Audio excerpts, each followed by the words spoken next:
Hello, this is Ed381, and this is the start of hopefully many commentaries I plan on doing on my future videos. Um, this first one will be on my latest upload, which is the French and Indian Wars, and some events happened after it. Um, the first thing I wanted to cover with this is I did pick a new style for this. You may have seen it in the Louisiana video, but the goal is with this to just show the major players and not show all of the smaller nations outside the topic of the video. Um, I do not plan on using that for everything in the future. I still prefer the old one for most things, but for larger conflicts like this, I think it is a good pick for how to portray it. It makes the map less cluttered. You only see what needs to be seen, which in this case is France, Britain, the Iroquois. They're obviously important. And then players like the Wabanaki, the Creek, the Confederacy, or the Pontiac's Confederacy, and also the Green Mountain Boys are important. The major players you need to see and know about, and say not random nations out in Iowa or Manitoba or Texas that are not relevant in any way to the video at hand. I don't have to research them. It's not weighing down the project like they did in the Revolutionary War video. I will actually probably redo that video in the form of this style that you see here. The style, I think, really helped portray New France better. I was testing that out with some of the Midwest videos. A lot of people show New France as huge and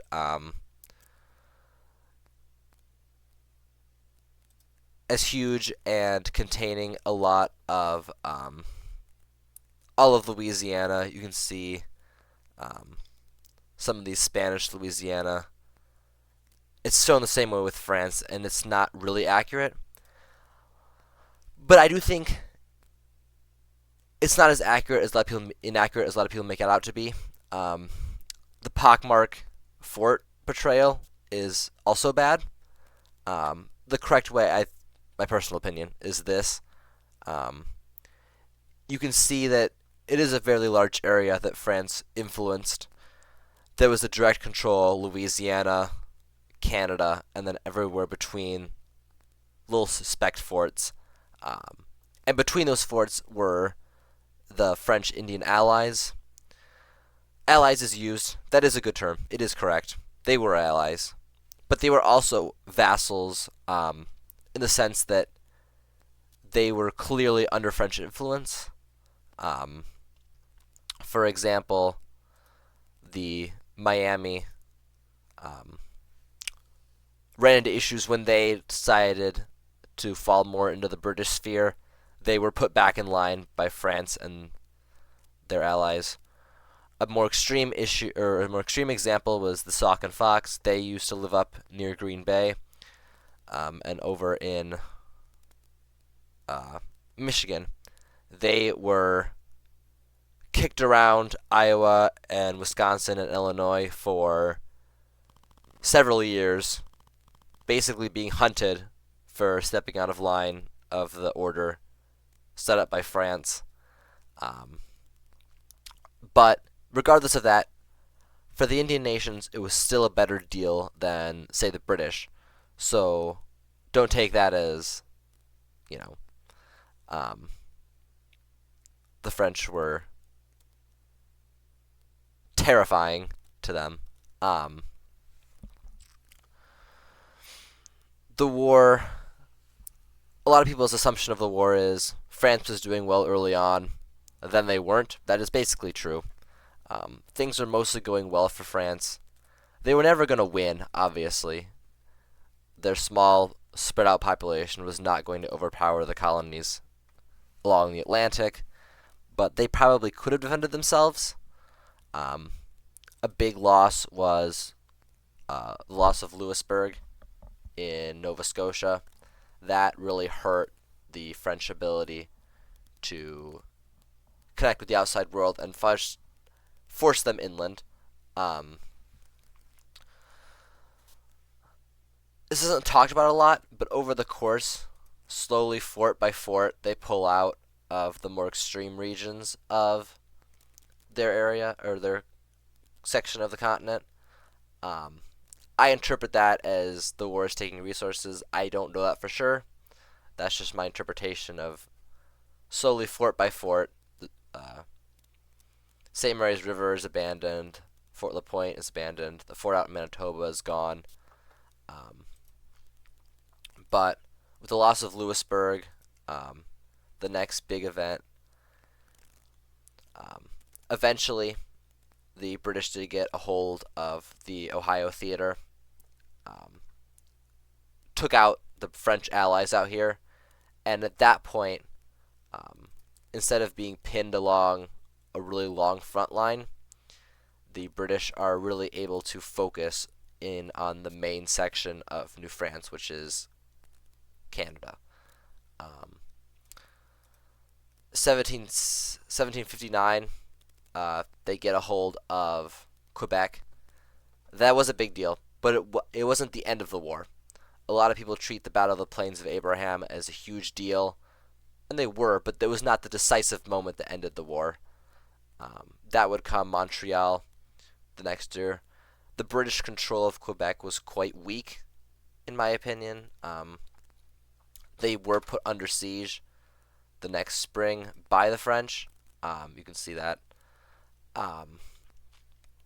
It was not until British relief came in the Gulf of St. Lawrence and the three campaigns from Quebec, Lake Champlain, and Lake Ontario that the French lost finally at Montreal, and everything in Canada was gone. Now, yes, this area out here existed still, and it was still New France, um, but it was supposed to have been given up at the end of the French and Indian War, and most people understood that. The the um, the French remained, but it was clear they were not staying in this state. Um, and that leads to another point.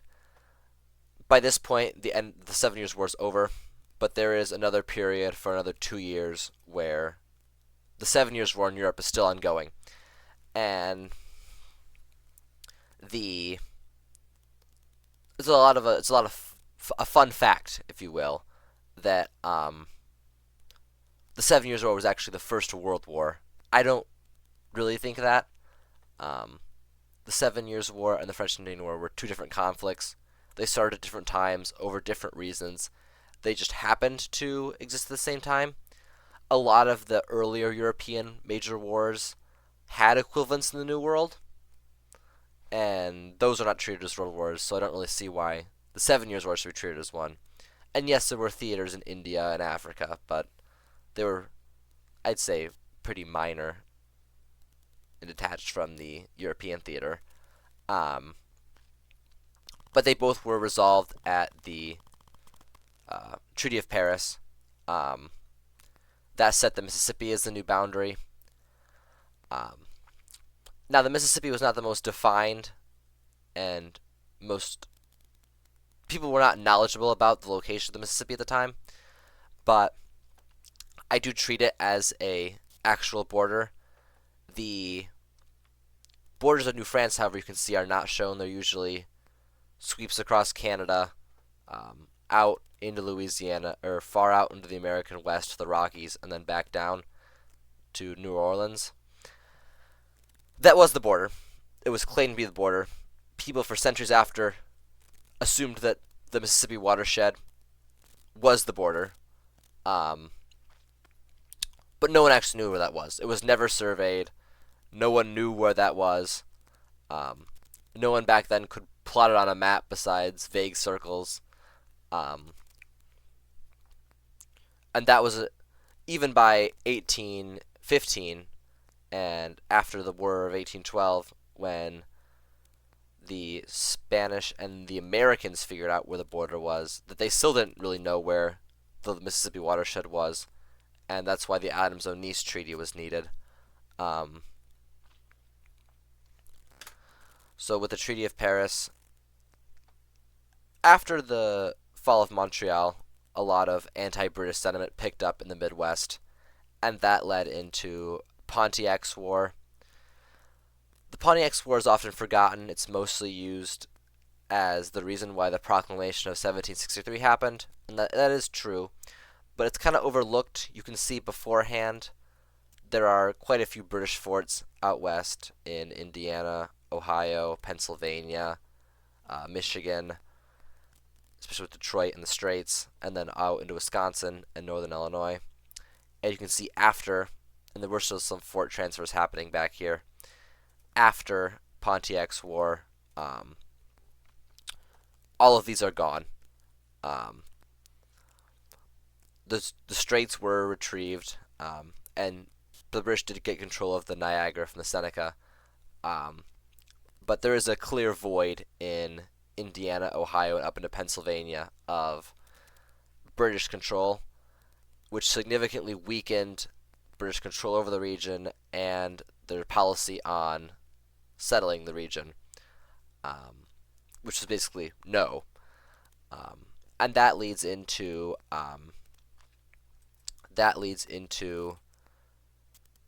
the proclamation line. You can often see the appellations are used as what the line was in all of these maps. It's a recurring theme, but that really wasn't accurate. This is a source I use for a lot of my other videos. It's the Invasion of America. It's pretty good. This gray area right here, this is a more accurate representation of what the treaties governing settlement were by the time the Revolutionary War started. Obviously, Kentucky wasn't fully in yet. If you watched the Kentucky video, you'd know that. And if you watched the New York video, you'd know that it was a further back then. At the end of my video, you can see it looks fairly similar. Kentucky isn't dealt with yet. New York isn't dealt with yet. But the Treaty of Fort Stanwix kind of settled what the border was between the Midwest Indians. They were the Haudenosaunee or the Iroquois took care of that, and then the Cherokee had their Treaty of Hard Labor, which defined their border with the colonists, and that is a bit more extensive, and in the case of Georgia, less extensive than what most people think of the proclamation line being. The proclamation was more of a placeholder than an actual control and a real line that was important to the colonists back then.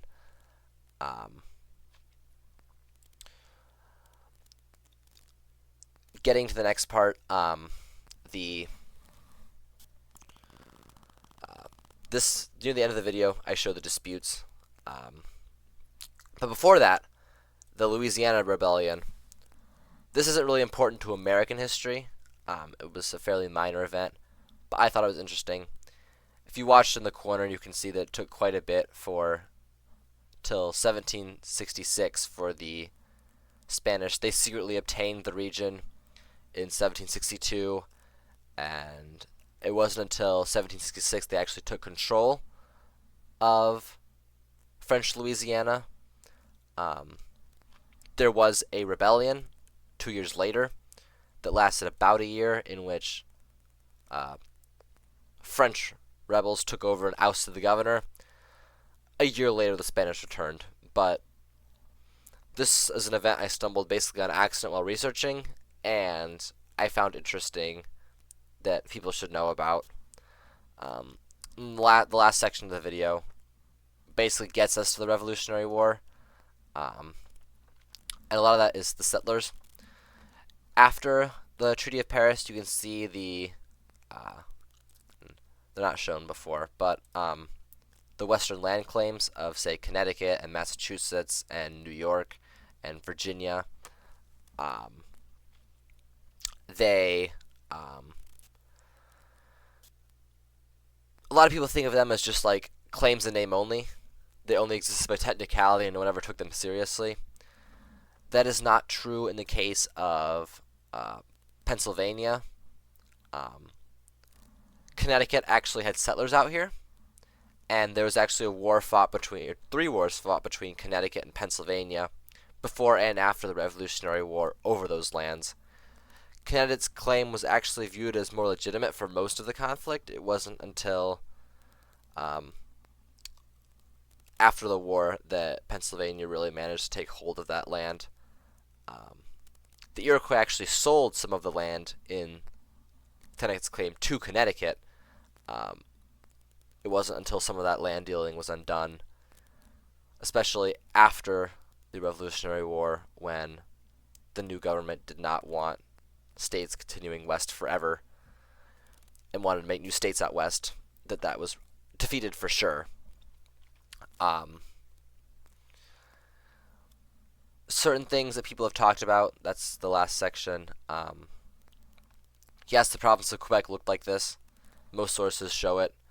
I did not find an exact document for it, but this is what most interpretations of the pre-Quebec Act Quebec looked like. Newfoundland was another one. There was a settled area around St. John's, and the main part of it, not very many people lived in Newfoundland back then. It was pretty empty. I didn't feel confident showing. A lot of people show coastal controls. I didn't feel like that was a thing. The Beothuk mostly did reside inland, and there was fishing expeditions around. I don't really think that counted as full control, so I was a bit hesitant to show it that way. I don't think a lot of Canada wasn't populated en masse until after the Revolutionary War, when loyalists came up from the colonies to settle it. So a lot of this is really tenuous and not really firmly controlled by the British. Another problem I had, and this is a straight up I did wrong, during the Pontiac's War, the Ottawa are shown. They're not shown back here because they moved in during the 1760s. It wasn't until after the war they moved in. I thought I memorized when they come in. I had not. That is my mistake. The Ottawa should not be here until after the war. There were a few pre-war Ottawa settlements, but they weren't really that major, and I don't really think they count.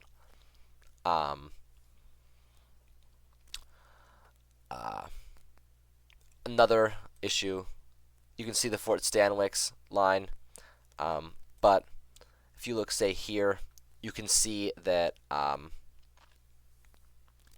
the Fort Stanwix line did go further. My video shows it as ending over here. That was the de facto situation, in my opinion, of the region during the time period I'm showing. The official line did cut up towards Ontario and would have ceded pretty much the entire land that the Mohawk had. I decided, and I think that most people show, the Mohawk is maintaining their land.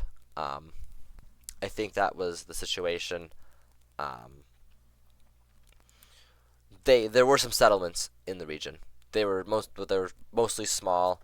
They were small, and the Mohawk and the Haudenosaunee had the superiority in the region to maintain the control over upstate New York.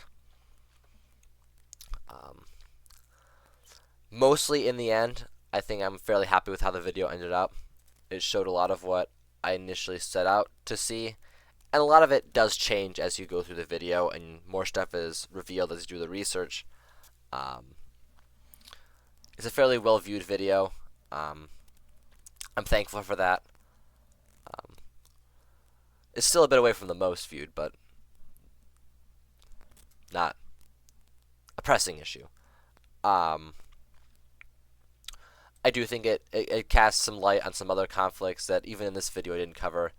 The Anglo-Cherokee War was a big one, and those are shown in the event tabs. it did distract from the main war effort, which was the French intention in starting it. Another one, and I showed this when Spain entered the war on France's side, because the Spanish were involved in the Creek-Escampa War. Um, that's really minor, not much happens, but it does show the ongoing Creek conquest of Florida, which is important for the Seminole later on. A lot of these issues have, a lot of these conflicts have not been shown before, and I think that this is a major stride in showing how this region changed not only during the French and Indian War, but between the French and Indian War and the Revolutionary War. If you made it this far, thank you for watching. Hopefully in the future I can do more of these.